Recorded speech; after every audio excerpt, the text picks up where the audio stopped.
Hello, everyone. Welcome back to Don't Fret with me, Martin. Howdy, howdy. And today we're going to talk about how to find a mentor with a twist.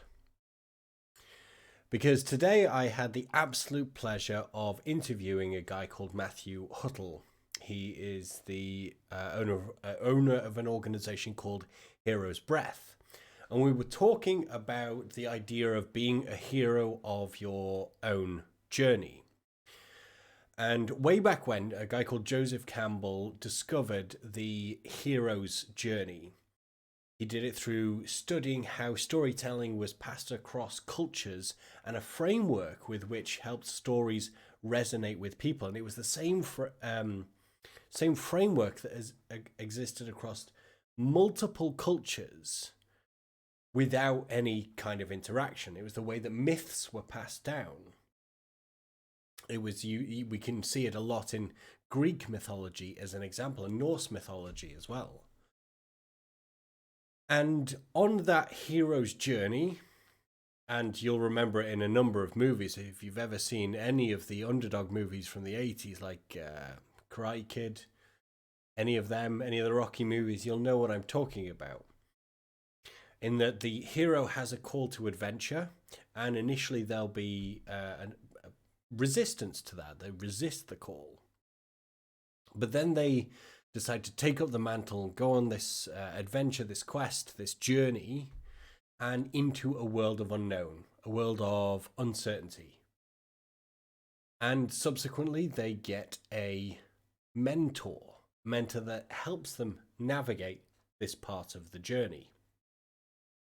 And I've talked about this before. We'll see that as the kind of Mr. Miyagi character that helps Daniel navigate his kind of his battle with these bullies at school and self-defense and karate, but also finding himself and releasing a lot of the anger that he had, at the start of the movie, that kind of victim mindset that he had right at the start of the movie.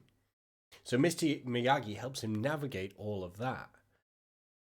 But not all of us have a Mr. Miyagi at our beck and call, do we? So we get to use the power of this little device to do that. So way back when, before that was even invented, Napoleon Hill wrote a book called Think and Grow Rich. I had to remember the name then. That was bad, wasn't it? And within that, he talks about setting up your own board of directors. You see, this thing gives you access to a ridiculous amount of information. It gives you access to people that you would never, ever have had access to without it. Right? Just by the means of social media and the internet, you get to pick the brains of some of the smartest people that are alive right now. And in this framework of the board of directors, Napoleon Hill talks of it almost like a meditative process. And you pick people that you truly, truly admire, that you think if you could just ask them questions, if you could just ask them anything, then it would make your life so much easier. And instead of just having one, you have a whole boardroom of these individuals with you as the chairperson.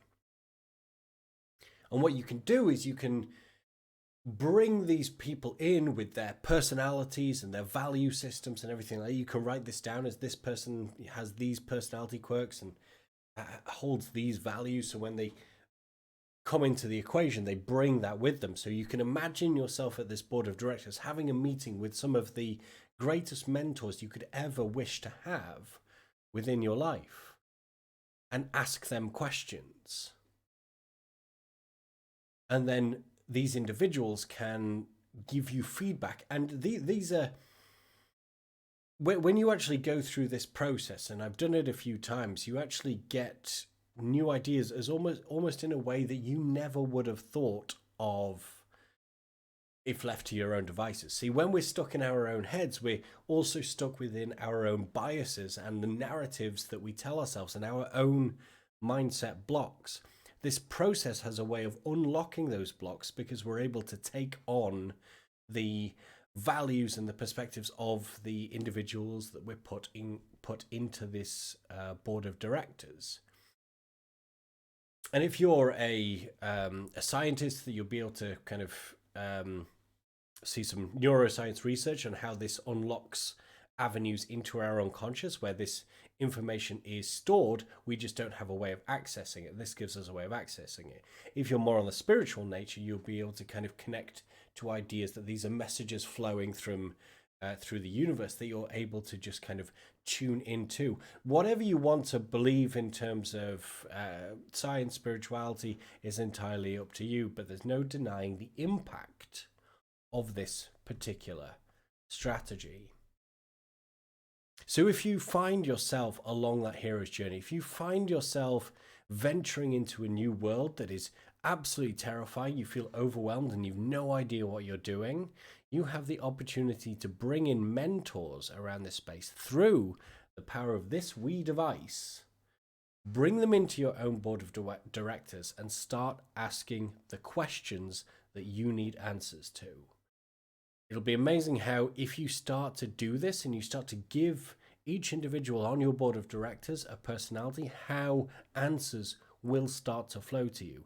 Maybe not immediately, maybe not in the first session, but over time you build up the muscle that will allow you to do it and find better answers to the questions that you ask. Also, you have to make sure you ask good questions, but that's up to you. I can only help you get the mentors.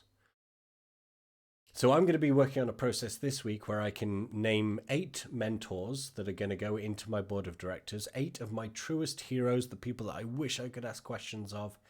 And I've done this process before several times, but this is going to be a more continual growth process. So I invite you to do the same. And on that, please, please, please like and subscribe to this video. If you like the content, to subscribe. Also comment below, because I would love some new ideas of potential mentors for my own board of directors. I'm also really, really curious about what you would have as yours. So let me know in the comments below who you would choose for your board of directors. And I'll see you tomorrow.